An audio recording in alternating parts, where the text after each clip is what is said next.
Hello, my name is Tahmina Jahan Nipa. I am doing my PhD at University of Texas at Arlington under the supervision of Dr. Shara Shachi. I will present my work titled as Disaster Preparedness Education Construction Curriculum Requirements to Increase Students' Preparedness in Pre and Post Disaster Activities. This is the outline of my presentation. I will start my presentation with introduction. I will discuss about problem statement, research goal and objective, research methodology, database analysis, and descriptive analysis. Due to the climate change and global warming, the frequency and intensity of the disaster is increasing every year. These disasters causes physical as well as psychological damage to the affected people. Students are one of the most vulnerable groups of people affected by the disaster. Yet, educational institutions lack adequate emergency programs to prepare students for disaster, which is alarming. However, disaster awareness has increased recently, but disaster preparedness, response, and mitigation strategies are still lacking in universities. Especially, the integration of disaster preparedness in the coursework is rarely done for students with construction major. This might be because the usefulness of including such materials in construction education is not properly acknowledged in the literature. Our study aims to conduct a comprehensive review of the most recent scholarly articles. Our purpose is to integrate the research related to the preparedness of students to face a disaster. To achieve this goal, we formulated four sub-objectives. Objective number one is to review existing literature on disaster preparedness of students. Objective number two is to investigate the geographical location and trends of studies in these areas. Objective number three is to investigate the strategies that help improve students' preparedness, and objective number four is to identify challenges and barriers to the institutions making preparedness education available to students, especially construction students. This slide shows the methodology we adopted to perform our study. At the beginning, we conducted a keyword search through popular search engines. We used keywords like disaster preparedness for students, disaster preparedness education for construction curriculum, etc. We only focused on scholarly articles published after year 2010, and for search engines, we used Google Scholar, ProQuest, etc. In the second step, we scrutinized the titles and abstracts of each article, and we shortlisted 83 articles related to student disaster preparedness.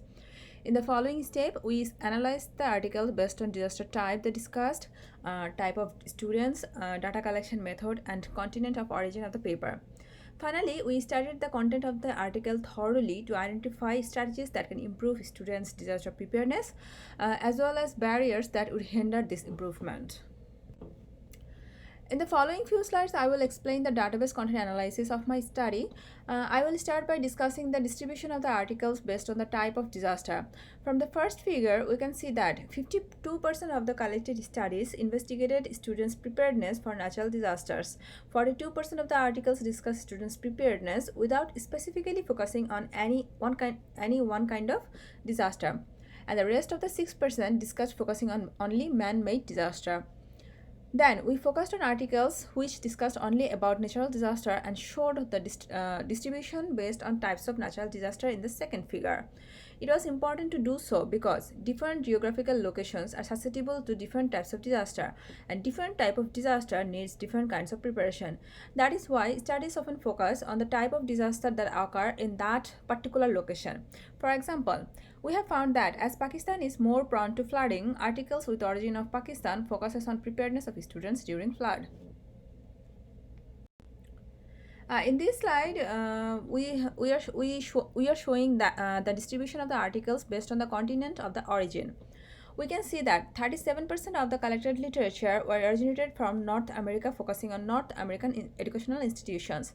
This might be because developed countries are more cautious about their students' welfare than underdeveloped countries. However, we should remember that the low percentage of publication is not an indication of a low number of disaster. Rather, it is an indication of negligence towards research on students' preparedness for disaster. That is why such regions with low number of publication need more studies to integrate disaster preparedness into the curriculum. In this slide shows the distribution of the article based on types of students. From the figure, we can see that 30% of the studies discuss disaster preparedness of students in general, and rest of the studies focused on students from a particular level. Among 83 collected papers, less than 25 papers discussed disaster preparedness of university students. Even less studies were found which focused on students with construction major. This study shows the analysis of the articles based on adopted data collection method. We can see that 54% of the studies have used surveys to investigate the current level of the students' knowledge and about disaster preparedness. Observing students' response in a laboratory simulated disastrous situation was another important method of data collection. In the following few slides, I will explain the descriptive analysis of my study. I will start by discussing the impact of disasters on educational institutions.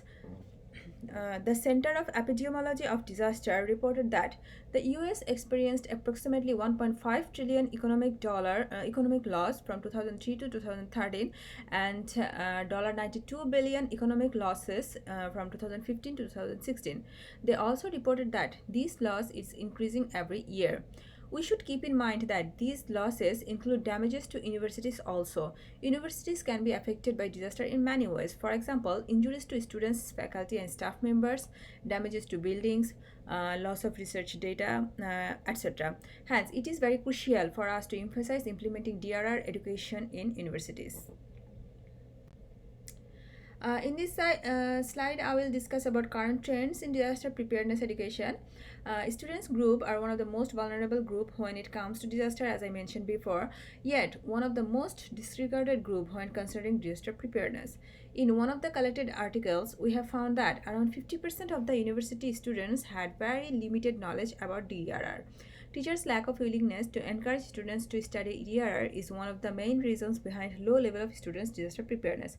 However, we have rarely found a study which discussed disaster preparedness of students with construction major.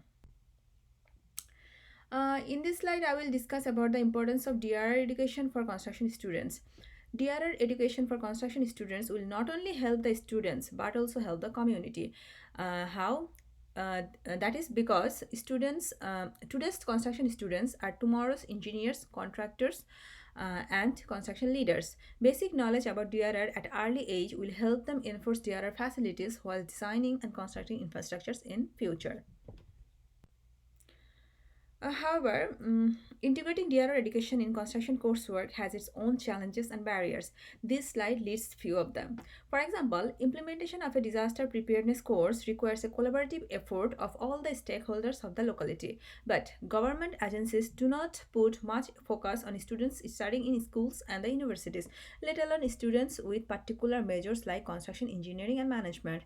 They are more concerned about the community as a whole. Similarly, limited funding, lack of trainer and training materials are also act as barriers. This slide shows few of the strategies we have listed from the collected articles for developing and implementing effective DRR course in universities. For example, teaching students in simulated disaster situation, school teaming up with local DRR experts, creating a DRR database are few of the efficient strategies for developing and implementing DRR course. Uh, After conducting this study, we have found that the third world countries in Asia are especially lagging behind in disaster preparedness of students.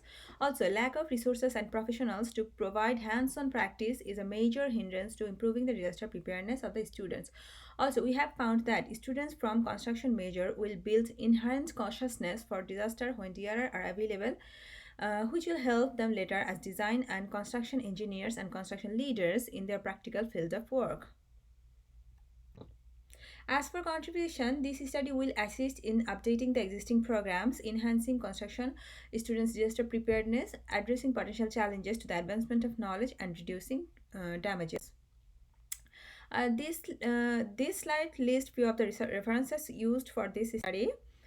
This is the end of my presentation. Thank you very much for your time. Please let me know if you have any question regarding my work. Thank you once again.